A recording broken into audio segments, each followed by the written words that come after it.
Hey, what's up YouTube? Houston here. Look, I know that many of you guys think because you have an 80 Paydex score or 100 Paydex score that you're going to get funding, okay? And the reality is that's not going to help you get funding, all right?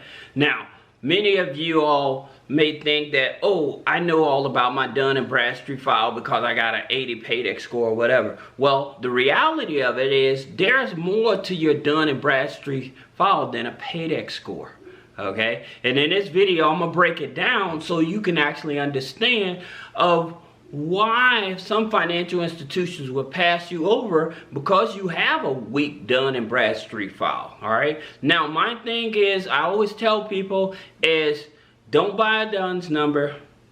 Don't buy any Dunn and Bradstreet products because I have companies, 4 or 5 companies that you can actually sign up with that are actually going to report to Dunn and Bradstreet anyway, all right? So that being said, understanding, let's look at the Paydex score, okay? For most people with the Paydex score, they're thinking like, okay, my Paydex from 0 to 49, okay?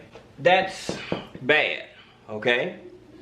From 50 to 79, you're like in the moderate range, all right? Then from 80 to 100, it's better, all right? Now, for some people trying to figure out, well, how do I get closer to 100? The best way for you to get closer to 100 with your Paydex score is if you know you have a net 30, try to pay that net 30 as soon as possible if you're able to. If you can't pay it as soon as possible, you probably want to break the payments up into 2, all right? But you want to make sure those payments are hitting before that actual date that you're supposed to make the payment, all right? So the more often you pay your accounts, the higher that number is, all right? So if you're trying to get an 80 Paydex score. Now, people that really would, I would say, that probably be more beneficial to a higher Paydex score is like, say that you're doing like a janitorial business, or say that you're doing some type of a rehab and you need some kind of construction supplies or something like that. Those are the type of, or power washing, you know, or even like a mobile food truck or a restaurant. Those are the type of companies that really would rely on a Paydex score, okay? But if you're talking about like real estate investing or something similar to that, or consulting and stuff, a Paydex score really isn't beneficial for you, okay? It just isn't, all right? Because you're actually looking for funding, where those companies I mentioned, they're looking for actual supplies and stuff for companies that's willing to give them the supplies and everything up front. So like you doing, like maybe you have a community garden and stuff like that, and so being able to actually get supplies and stuff up front and then pay them in net terms, on a net term basis, all right? So that's number 1. Now number 2, because people don't know that, you have a delinquent factor, okay? Now that delinquent factor, most people are not even aware, okay? So with that delinquent factor, you're probably looking at ranges from 1 to 5, okay? And from 1 to 5, 5 being your high risk, all right? So this here is your high risk, all right? Most people don't even know this. They're so focused on the Paydex score, they don't even know this, that they have a delinquent factor, okay? Now, the other one is your failure score. Okay? That's right. Your company actually has a failure score. Now, in reference to the failure score, that score is from 1 to 5 as well. All right?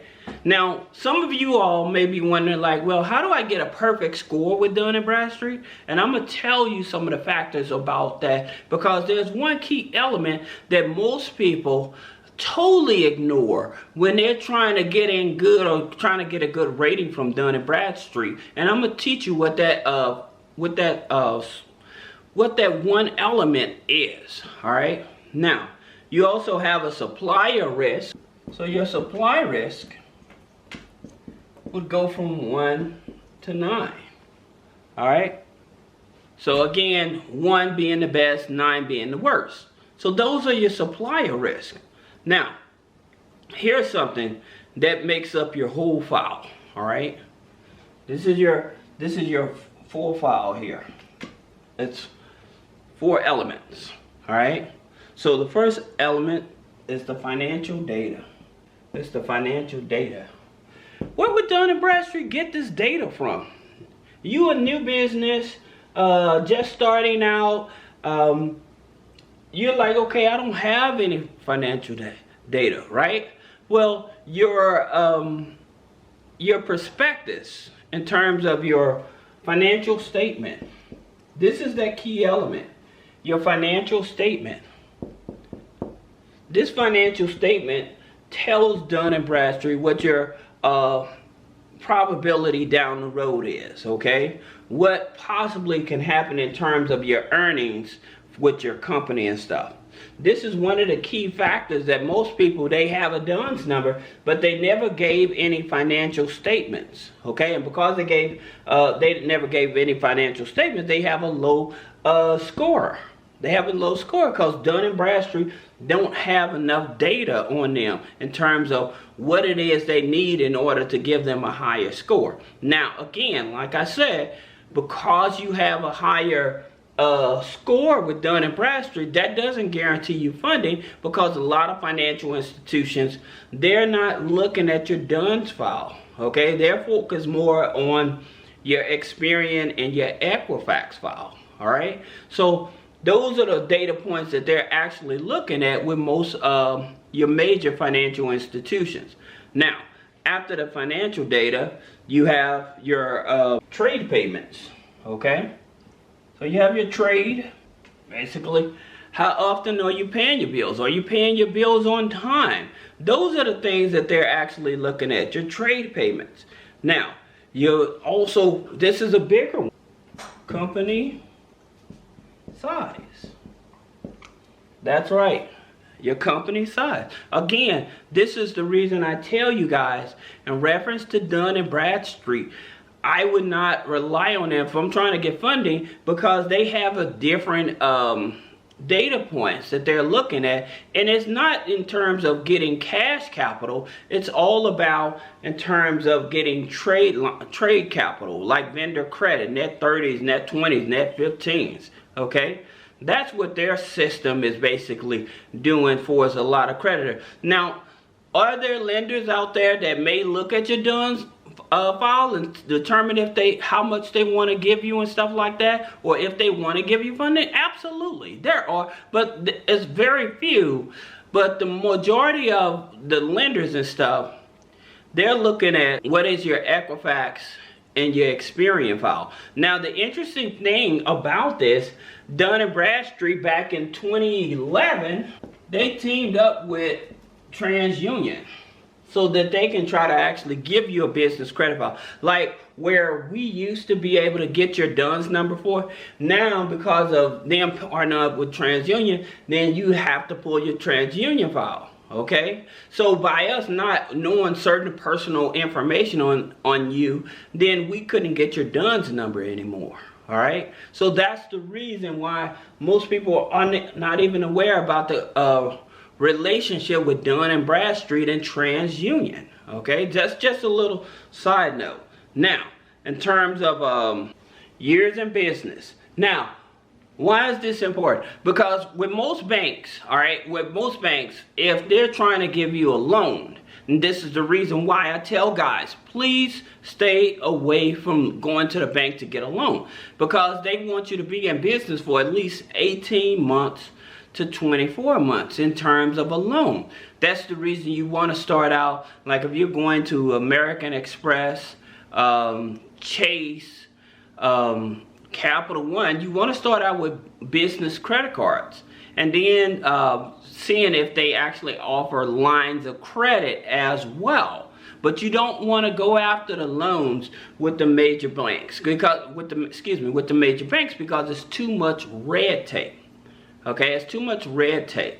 Now, in terms of the credit card companies that you should look at, or the creditors that actually deal with Dunn and Bradstreet and the other ones, you have NAV, okay, which is DNB, Equifax, and Experian, right? So you have NAV, then you have Divi, okay. Now with Divi, they're with the Small Business Financial Exchange, and that information is shared with Dunn and Bradstreet, okay. Then you have Corepay. Corepay is DNB, Experian, Equifax and Experian. All right. Another one you may want to consider besides these three is Tilful, and they Equifax, DNB, Experian, then Capital One. Capital One, Spark Business. Capital One Spark Business. Again, this is the low-hanging fruit of 580 here. Corepay, all you need is at least a 600 credit score here. All right. If you don't qualify for a Divi regular line of credit, you got their secured line, and again, it still reports.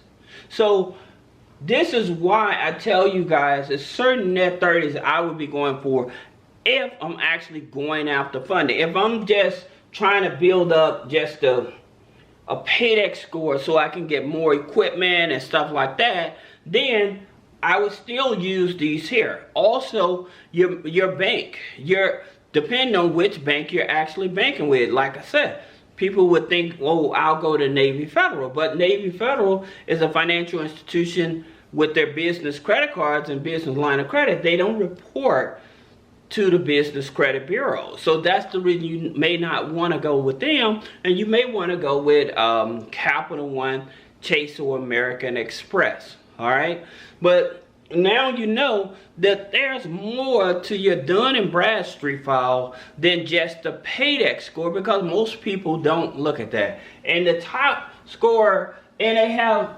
alphabet letters too, but I think it's I think like one of your better scores is 5, I think it's 5A1, something like that. I put it in one of my books that I wrote, but 5A1, okay? A score like that is letting them know that, hey, you're a good company. Now, again, these metrics that I'm talking about, having all these metrics is not going to guarantee you funding. Just keep that in mind, all right? If you have any other questions about business credit funding, personal credit funding, click the link in the description to schedule a one-on-one consultation. Thank you.